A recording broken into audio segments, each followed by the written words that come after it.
What's up, people? Welcome back to the latest episode in my creative crossover series, where I try to take insights from one creative field and apply them to another and see what we get from that. Today, I'm going to focus on the world of design and tell you some things from design thinking that might help you be a better painter. And to mix things up a little bit, today instead of a YouTube channel, I'm going to feature a podcast. It's called The Crazy One, and it's by a guy named Stephen Gates. He offers a very honest and personal look at his views on design thinking and career development and creativity in general. I've really been enjoying these sour beers. Design thinking is a very different process and a different mindset than we're used to as artists. And love it or hate it, looking into perspectives that you don't use in your everyday life, that maybe you don't agree with, or that look at things differently in this way, is often where we find the most insight and perspective on our own ways of thinking. So if you're not familiar with it, design thinking is actually a methodology within the design world, and it goes further than design. It's a methodology that you could apply to just about anything if you wanted to. But it's a problem-solving mentality. It's focused very much on a solution and finding the right solution, not just driving forward with the solution that you think is going to work in the first place.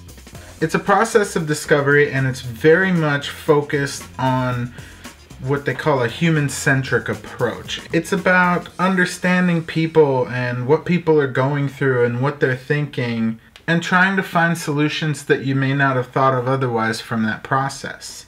In the design thinking philosophy, there are three basic phases to a project: inspiration, ideation, and implementation. The design thinking process all starts with having a problem to solve. So let's pretend that as an artist, we are trying to get someone to experience a feeling of longing from our painting.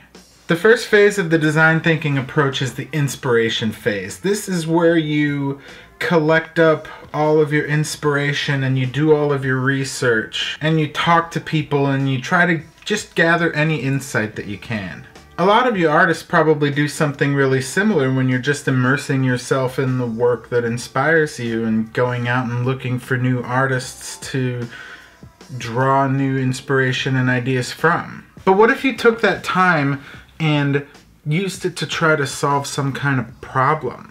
Ask people, what is it that you long for? What places or people or things from the past that aren't around anymore are you longing for, and what triggers that longing? Maybe they'll turn you on to some different artists or music or movies that inspires a sense of longing in them. And maybe from that you'll draw some connections of your own, and you can pick out the artists that you think inspire the work that you're trying to do and dive into their work. Read interviews with them, read reviews by other critics and other people who interface with their work, and see how it made them feel. So after all of this exploration and trying all of these different avenues to see the different ways that people experience longing and what inspires that in them, just gather all of the insights that you have together and take that into phase 2. So the second phase in design thinking is called ideation. This is where you take all of that inspiration and all of those ideas and insights that you gathered together, and you use them to try to come up with solutions to your original problem. This involves a lot of brainstorming, and one of the keys to brainstorming is reserving your judgment, letting yourself explore every idea, even the craziest, wildest ones. Just get everything on the table. So before you dive in with your newfound inspiration to create your masterpiece about longing, try brainstorming all of the different ways you could think of to express that feeling. Maybe make quick studies on all of the different color schemes that express that feeling to you, or try out different subject matter than what you originally had in mind. At this point, just aim for quantity over quality and just try as many things as you possibly can. No judgment, just try everything, no matter how out there it might be. So you've gotten inspired and you've come up with all these ideas. The third phase is implementation. This is where you actually create the thing. So after you've gathered all of this insight on how other people experience longing and all the different ways that you can think of to try to elicit that feeling yourself, it's time to sit down and create your piece. If you got really deep into this whole design thinking thing, you'd go in a cycle at this point and exhibit that work to maybe some of your closer friends, elicit feedback, and try again and again until you feel like you've nailed it. But let's not go too far with that and accidentally erase some of the personality that makes your art yours. I really like the design thinking approach because it takes your biases and your assumptions about things and pushes them to the side and tries to explore what people really feel, what people really think, how people really experience your work. Maybe you don't want to apply this methodology and put a formula on your creative process or your workflow, and I totally understand that, but I still think that you'll gain something from exploring the unique perspective that designers usually come from. I at least wouldn't dismiss it until you find out if there's some insight in there for you. So the process of design thinking and the field of user experience are both very much focused on the idea of empathy. Now you might think that you understand empathy as an artist, but try for a moment to see how a designer thinks about it. First of all, you need to realize what empathy is not. Empathy is not trying to guess at what people think or what people experience. It's not allowing your assumptions to drive your conclusions. And it's also not just about sympathizing or being compassionate with people, as important as that might be. So what is empathy in this regard? It's actually talking to people and listening to what they have to say and observing their reactions without trying to guide them in our own way. It's looking for unique insights and things that we didn't think of, not confirmation of the assumptions that we already have about people. What it comes down to is trying to actually walk a mile in someone else's shoes. I really like the way that Stephen put it in this talk that I'll link below. He lays out 3 steps that he thinks are essential to truly empathizing with your audience.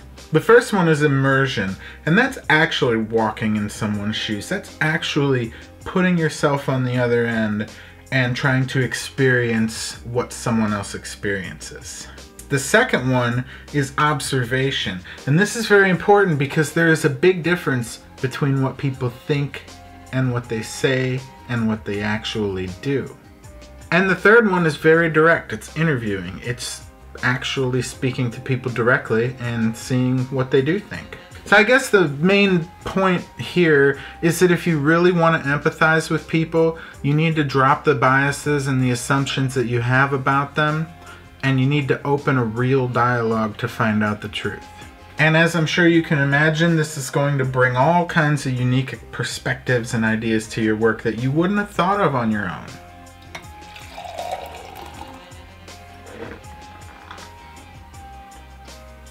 Can't get enough of this one. That is a tasty beer.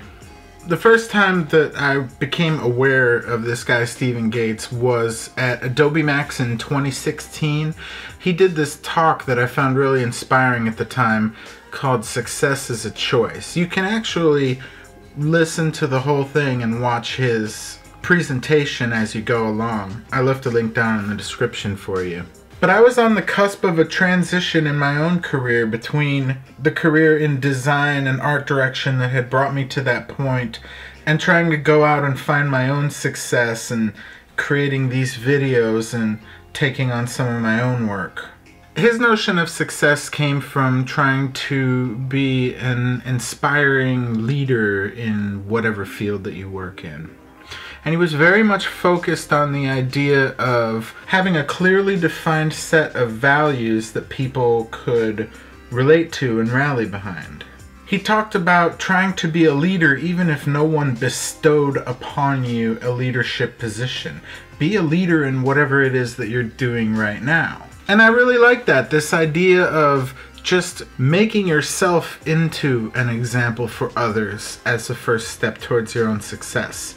And not letting someone else define what that success means for you, but to grab onto something and make it your own.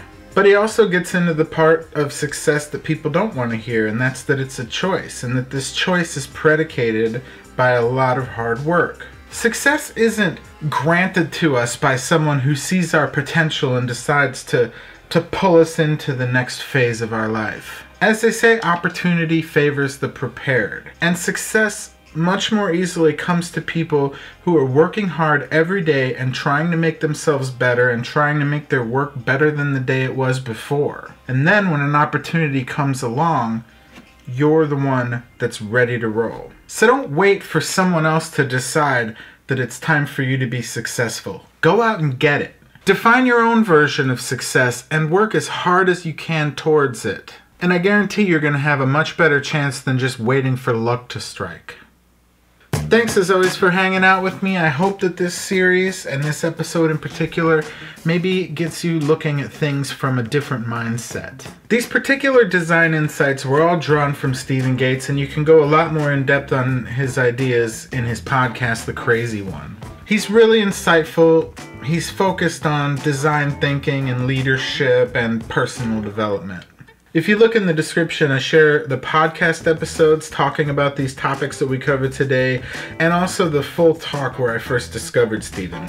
If you got anything from this video, don't forget to subscribe so that you can catch all of my videos. They're about creativity and finding your way as an artist. And if you found this particularly inspiring and you take it back to your own work, do me a favor and share it with your creative friends. Till next time, peace.